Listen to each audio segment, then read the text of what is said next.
All these brothers my guys, know that we fly, know that they ride or die. Why they wanna move like that? Where you want gone? Why you want act like that? Where you play? As I grew up, I was more stressed out. There was more pressure starting to become a teen, being in middle school and then going into high school. Now, middle school to high school, like right in the middle. Actually, in 9th grade. I think it was, freshman year. Between 8th grade to 9th grade. So let's say it was 8th grade. In 8th grade, I started cutting myself. I told my mom, I said, I feel depressed. And she said, depressed? White people get depressed. No, every race gets depressed. White, Asian, Puerto Rican, Caribbean, doesn't matter. We all get depressed. It doesn't matter what race you are. You think that depression is linked to a specific race? No, it's not. And that's the problem. Again, y'all don't take this stuff seriously. The black community, we get depressed. We have mental health issues, and they need to be faced. I was cutting my arm. I still have the marks, I still have the old marks because I would cut really deep. Look at that scar right there. You see that? You see those marks on there? Look at those scars. I would cut really deep. And the one I just showed y'all at the top, that was the deepest I cut. I seen my white meat, okay? I didn't even know I had white meat because all I know is I'm black. So, that was supposed to be a joke. Anyway, I just was slicing my arm up all the time. I would wear rubber bands around my wrist and I would pull them and flick them and do that. And I came to my mother one day and I said, Mom, I'm feeling suicidal. And I didn't use those words. I want to kill myself. And she said, you want to kill yourself? And that's what black people do. You want to kill yourself. That's weird. Why would you want to kill yourself? That's what white people do. We don't kill ourselves. All right, we just kill each other and we just kill other people, but we don't kill ourselves. It's still wrong either way. Black people don't commit suicide. Oh, okay, mother. I'm telling you that I'm going through something and you're not telling me how to handle it. And I'm not blaming my mother fully. I'm stating that she hasn't been taught either. Who's really going to teach anybody if you haven't learned how you're going to teach me? You get what I'm saying? So I had to teach myself. I don't know how I brought myself out of it. I don't know what I did. But she would tell me, go ahead, kill yourself. Because that's what black people do. They think that by telling you to do something, you're not going to do it because in your mind, you feel like they're telling you to do it and you don't want to do what they're telling you to do. Or you want to prove them wrong so badly that you're not going to do it. That's how the mind works of sick black people, okay? I'm just being honest. That's how we do. And I can say that because being black, I've done that before. And that's ridiculous. So I said, whatever. You don't care. And I sliced my arm in front of her. And she, really? That's what you do, Imani? Screamed at me, yelled at me, but didn't take me to the hospital. Didn't tell me that she's here for me. Didn't say it's going to be okay. This type of from our childhood carries on into adulthood, okay? And if you never seeked help, if you never got a counselor or a therapist for these things, and you never dealt with these problems that you grew up with, they will transition into your relationship. Any relationship that you have, friendships, relationships, dating, anything, they all transition. I stopped cutting myself because I decided I wanted to stop cutting myself. I never really sought help. I never really went to nobody. I just decided, I'm going to just stop doing it because nobody cares. And you would think that when you hear yourself say that nobody cares, it makes you want to kill yourself. But again, how our brains work sometimes, not all the time, we want to prove people wrong. So the fact of the matter is, I'm just my mother wouldn't care if I died. Nobody would care if I died. I just need to live and prove them wrong. And that's how I like overcame that. And I had another suicide attempt when, this is probably going to come to a shock to a lot of you. I had another suicide attempt when I was in Arizona. I was going through a really rough time. And this is when I started going through my spiritual journey and finding myself. I was sad and depressed about a relationship. And that is the worst thing ever. I thought I was in love with this person, but I wasn't. I know that now. I've experienced what being in love actually feels like. And I thought that I was in love, but I wasn't. And I know, people say, you can be in love more than once. But no, I wasn't in love. I thought because of what the person offered me and because of how I felt when I was with them, I thought that was love. But it wasn't love. It was manipulation. It was me being used. It was all of these things that they did to me. And it was so messed up. Anyway, I cared about them immensely. I was going through a tough time. I was in the shelter. I had to build myself up from that, get my own place. I did just that. I got my own place. I built myself up. I was doing great. Everything was working out perfectly fine in my favor. I thought our relationship was going to be working out perfectly fine as well. And it wasn't. She was a cheater, a liar. She was a cheater and a liar and very condescending and manipulative and a user, and I can go on and on and on. But she was all of these things. I was trying to be everything that I could for her. And that's another thing, people. I will make another video about that. Stop trying to be everything that you can be for somebody else and be everything that you can be for yourself. Because that's how you end up losing yourself in a relationship. And then they're gone, living their best life, and you're left depressed and sad. It got to the point to where literally I told her if she left me, I would kill myself. To some people, that sounds like a manipulation tactic, because it's like, why would you say that to somebody? Obviously, they're going to stay with you because they don't want you to kill yourself. No, she told me to do it. Flat out. She said, do it. Like, whatever, I don't care, do it. And I'm just like, okay. I took a whole bunch of Motrin. I had literally a bag full, of Motrin. I took them. It was about 25 plus pills. I took those pills and I said, this is it for me.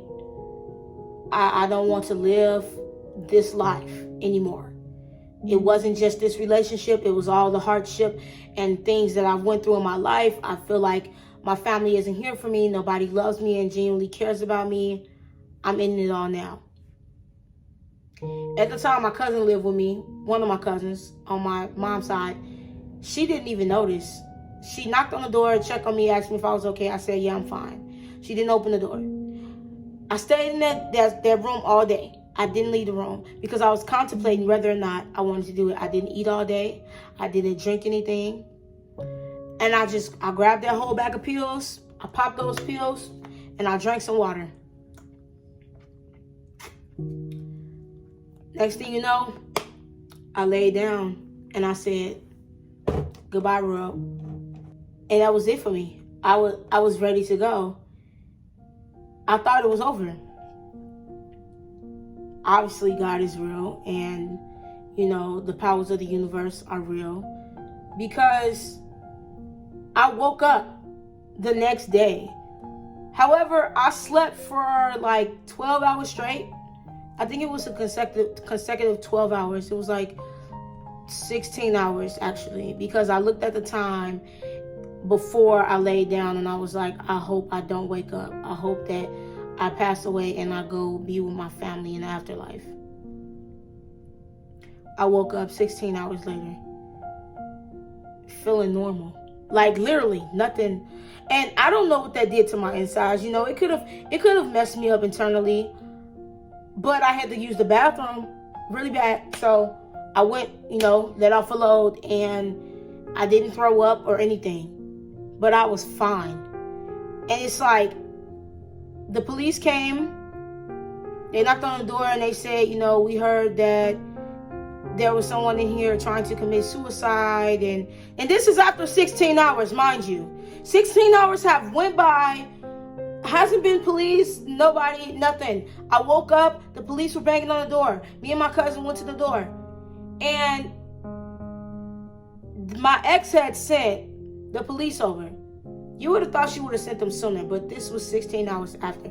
And asked if anybody was in here trying to commit suicide. In Arizona, they can't just walk in if there is no evidential proof that someone's trying to do something like that, because you can't prove that I just popped all these pills. It's not like I got scars or marks on me that's freshly open wounds, so you can't even prove that to take me away. So they couldn't prove it. And I said from this day forth, I will never do this again. That time I actually took the step to kill myself. I actually went through with it. It wasn't just homicidal idea. I mean, it wasn't just suicidal ideation. It was literally me doing it. It wasn't me. It was me acting on it. I never told nobody this story. And from there on, I started to find myself. I went through my spiritual journey and discovered who I really am and my potential, blah, blah, blah. Now, I'm seeking therapy. And this is 2022. And the reason why is because even though I faced all those things and I went through my spiritual journey and I feel like I'm a lot stronger than I was, some things, they come back up. And we have to face that. And in the Black community, once again, we don't believe in going to therapists. We keep this in, or we act out in different ways, such as getting in abusive relationships and staying in them, such as us being in situations that we shouldn't be in and tolerating things that we shouldn't tolerate because that's what we grew up around and that's what we're used to and that's what we have normalized. We need to normalize mental health awareness. We need to normalize going to see counselors, going to see therapists, not a counselor, but a therapist, and starting out young. If your child is telling you that there is something wrong, listen to them. It doesn't matter what race. It doesn't matter what age. Be there for them. Listen to them. Hear them out. Because this is serious. I could have been dead, not being able to make this video right now to tell you about my experience. And that's serious to me. If you know somebody that needs help, you need to call a suicide hotline. You need to call the police, an ambulance, something. They may hate you for putting them away, but do it if you need to because you fear for their life. Because one thing I could say is, I would have rather somebody had put me into a mental institution for me to get my together than for me to have acted on that suicide attempt and me actually being successful. Because I will be dead and nobody will understand why I didn't write a suicide letter or a note or anything. The only person that knew about it was my ex. That's it. That's all. And what would she have told them? Oh, Imani killed herself because I wouldn't be with her. Then it's like we think, I don't know. What would she have told them? It's just, get the help that you need when it's offered to you. And if you can't get it offered to you, seek that help. It's hard. It's a challenge. I know. I've been there. I've experienced it. But we have to get the help that we need, because if we don't, we're going to end up being in a situation that we don't want to be in. One, you can be dead, or two, you can be locked away forever. But if you get the help now, you don't have to worry about that. If I would have got the counseling and therapy at a younger age, I believe that I wouldn't have attempted any of that stuff. I wouldn't have went through any of those suicide attempts. I wouldn't have did any of that. I would have did better by myself and take care of myself better than what I did. But we need to normalize mental health awareness in the Black community and in every community. This is everywhere. And look out for the signs, because a person being depressed, you will never know. You will never know. They can be overly happy all the time. And you just think, oh my gosh, there's nothing wrong with them. But deep down inside, they're putting on that front for you because they are secretly depressed on the inside and they don't think nobody will understand or get it. If If a person randomly blows up, it's not random. They already had this built up inside of them, and they need to get it off their chest. Nobody has been listening to them, and they've been trying to show you the signs. They haven't been able to actually verbalize them to you. Therefore, their actions of them blowing up is a sign and a cry for help. So help them. Call your people and check in on them. You never know how somebody is doing. Be genuine about it. Give somebody a call. Just give them a ring and say, hey, you know, how you been doing? I haven't heard from you. Check their social media. If you know it's somebody that always posts on a regular and they haven't posted anything in a while, they're going through something. Check on them. If you haven't heard from somebody that you normally hear from, call them, check on them.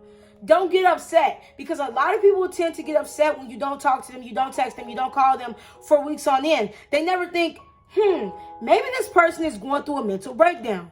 They say, oh, look, who wanted to finally call me? I ain't heard from you in a while, especially in the Black community. Y'all love doing that. I ain't heard from you in a while. Where you been at? Oh, you just ain't my friend no more, huh? You ain't my favorite cousin no more. No. It's not that they're not that to you. It's that they were going through a mental crisis, and they didn't have nobody there for them but themselves. So they didn't know how to deal with it or face it but shutting out the road. And nobody called to check on them. Nobody came and stopped by to check on them. Nobody even hit them up over the internet. It's a lot of other signs that a person is depressed.